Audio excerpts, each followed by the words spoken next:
good day to all you horror fans on YouTube. It's been nearly 2 years now since the last time I did a video like this. That one has consistently done pretty good compared to what amount of viewers I usually get, and lately it has seen an incredible jump in viewers and view time, and I enjoyed making that video so much that I figured it was time to do another one. If you're a regular viewer of my reviews, then you know I like to dig deep and find some obscure films. So if this also does well enough, then you can expect this to become a regular thing on my channel. And if you want me to do one of these for other genres, such as action or sci-fi movies, then let me know, as that is something I am considering.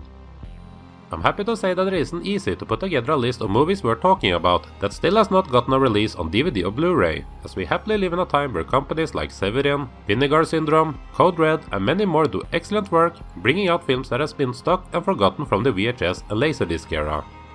But I feel confident in that I have a nice selection here to talk about. So, today I present to you 10 more horror movies that has, as far as what I can find out, not gotten a release on DVD or Blu-ray. I do have full video reviews of the majority of them on my channel, so if you want to take a closer look of any of them, then check out the links in the description box below once this video is done. They might not all be masterpieces, but they are 10 films that I would not mind purchasing on a Blu-ray. That is, if that option was made available to me. They are also not listed in any other specific way than alphabetical, and while not all of them are good horror movies per se, they all have something about them that makes them worth checking out for the right audience. So here we go. I am Torstein from CinemaTerror, and here are 10 more horror movies that are currently not available on DVD or Blu-ray.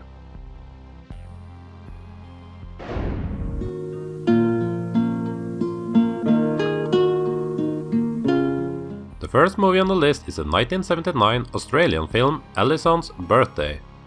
This is about a girl who is being lured into an evil prophecy that started before she was even born, and involves a satanic cult with a devious plan. Alisons Birthday is a low-budget production that paces along a bit slow and predictable, but makes up for it by good acting and interesting characters. Be warned that this is a TV production, so don't expect too much in violence or special effects. I have no idea why this one hasn't transitioned over to a modern format, as it feels like a film that should fit well into the catalogue of nearly any distributor that deals with the horror genre. And while I do think it is a bit slow and perhaps a bit too tame, I'm sure there are plenty of horror fans out there that would find enjoyment in Alisons Birthday.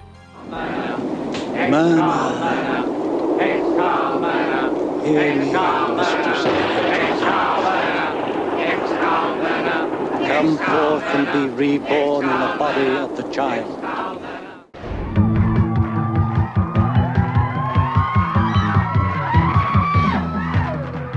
Bits and Pieces is a 1985 serial killer film from filmmaker Leland Thomas that takes a lot of inspiration from William Lustig's Maniac.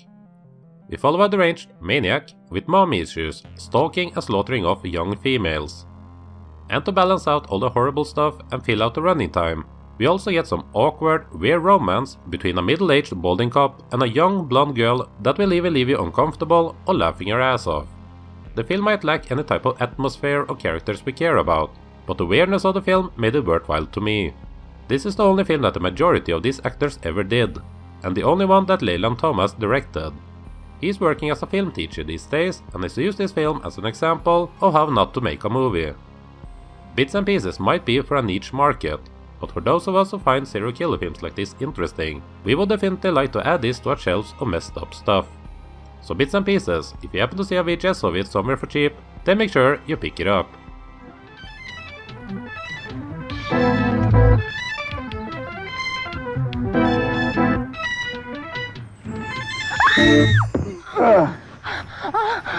Oh God, please don't. I'll do anything.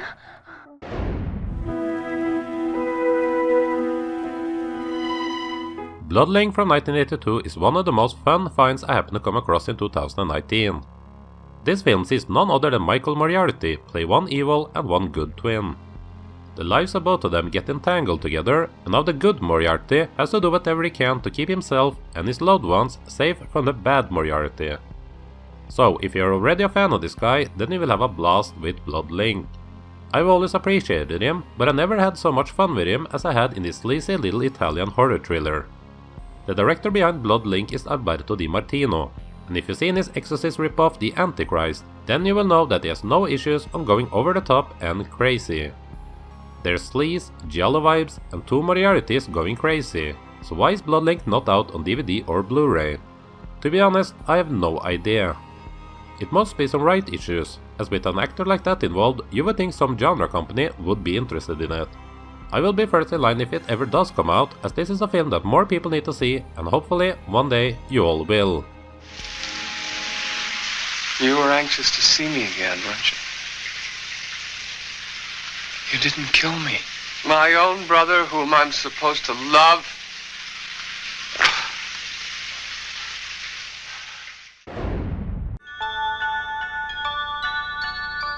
Speaking of awesome finds, the next film, Don't Go to Sleep, is also one of my biggest surprises of 2019.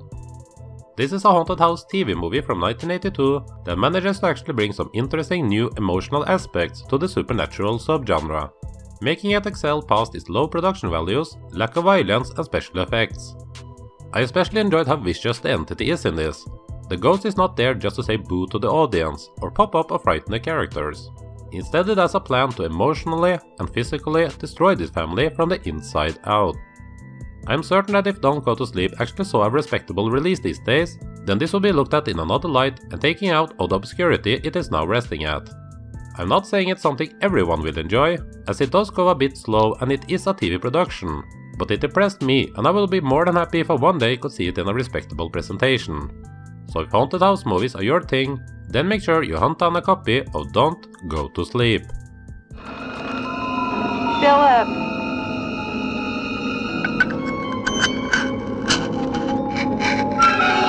If I could tear you away from your bath.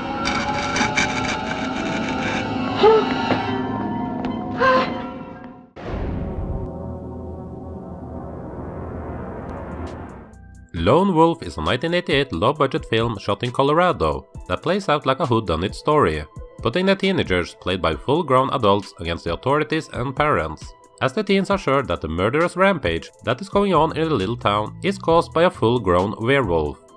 And that's a nice setting for a hairy monster movie. Lone Wolf does start out pretty good, with fun music, and intentionally fun dialogue and a mentioned small-town setting. While it is a fun film, it is low budget and a bit amateurish, so have that in mind if you're going into this. But still, it is a fun 80s werewolf film with some effort put behind it.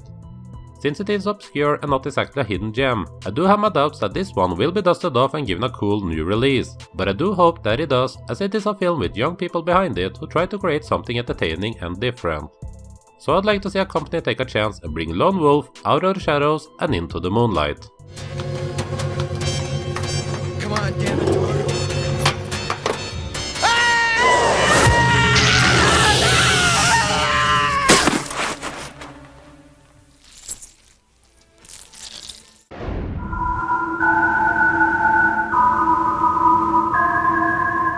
Ringu Kansenban from 1995 is the first Asian movie on this list so far, and how this one has not gotten a proper release yet is beyond me. Not because this is a masterpiece or anything, but it is the first version of what would later become the popular Ring franchise. Regardless of actual quality, that fact alone would make people interested in it, but I guess whoever sits on the rights for this is not seeing the cut-clear opportunity. At the very least, it should have been included as a nice bonus feature on a box set or something like that.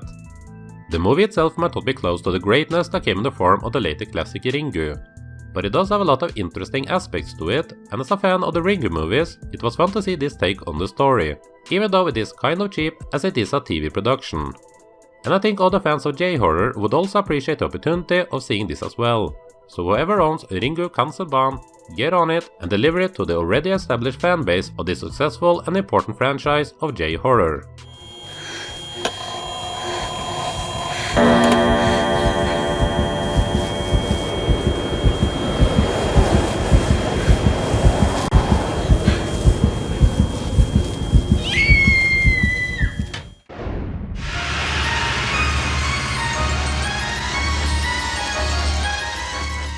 Sorority Girls and a Creature from Hell gotta be the most cheesy and fun title in this video. Not the movie itself, mind you, but the title. This low-budget 1990 movie sees a group of, well, sorority girls head out to a cabin for a weekend of typical fun. You know, alcohol and random sex. No judgment here. But their fun gets interrupted when an evil Indian spirit is unleashed, transforming an archaeologist into a silly looking creature, which I would just have to assume comes from hell. As you can probably tell, this is a true B-movie. It's cheap, amateurish, nonsensical, and features some of the worst dubbing job I've ever heard. But it still manages to bring out some of that awesome B-movie charm that a few of us love so much. It has that so bad it's good vibe to it, and I'm sure some distribution company could make that work, as if you put it in a nice packaging, then I'm sure there are plenty of people out there who would not mind giving up a few bucks to buy a fun little cheese fest called Sorority Girls and the Creature from Hell.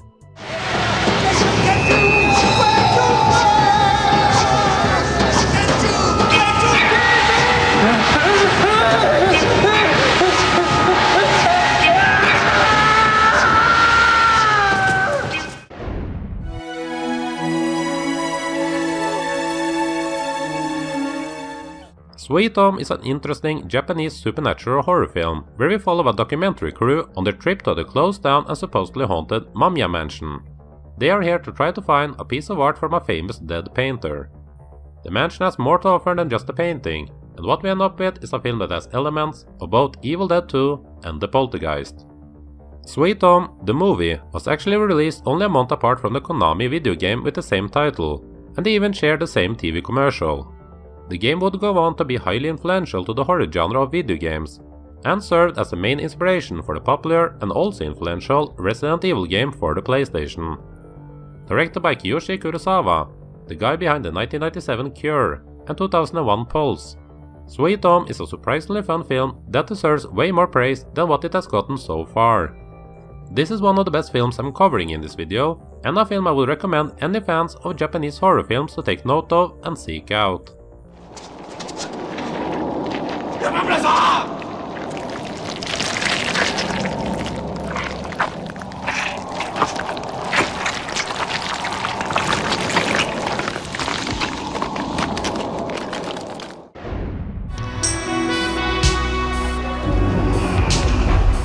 Terrorize is a late 80s horror anthology that managed to get a VHS release by both Action International Pictures in the States and by Vipco in Britain, but has yet to see a transition over to the digital format. It tells the story of a young woman who gets the opportunity to write a horror movie script, but are unable to bring her nightmares onto paper. This setup brings us a few short stories, and even though the production values are low, some of them still manage to be creative and interesting. I think they did a good job with what they had available, and since it is an anthology, it's easy to overlook the poorer parts as all the stories move along quite quickly. I especially enjoyed the last segment, which puts a genius female chess player up against an evil video game creator, and can easily see this being redone as a Tales from the Crypt episode or something like that. Terrorize might be too low budget and amateurish for the majority of viewers, but for those who can look past that and also enjoy horror anthologies, Terrorize would be a welcome addition to their collection. The key to living is in the legs. 30 seconds. That's your clue, Alex. You have 30 seconds before the room that you are presently occupying is filled with a deadly chlorine gas.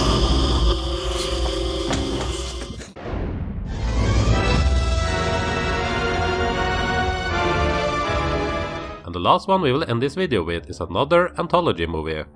Teragrams is a surprisingly solid horror film released in the year of 1990.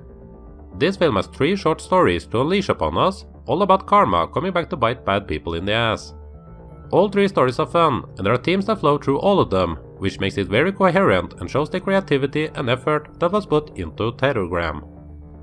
Some parts of it does drag a bit though, and even with a low running time of only 87 minutes, it would have benefited from cutting down a few minutes of each segment, and perhaps made room to tell an extra story. They didn't have all that much budget to work with, but creativity gets you far, and they did even manage to get James Earl Jones on board to do some voiceover narration in between the segments. I'll compare this to the level of, say, a Creepshow 2, and I'm sure there is an audience out there that will find enjoyment in Teragrams if it ever makes the leap over to DVD or Blu-ray.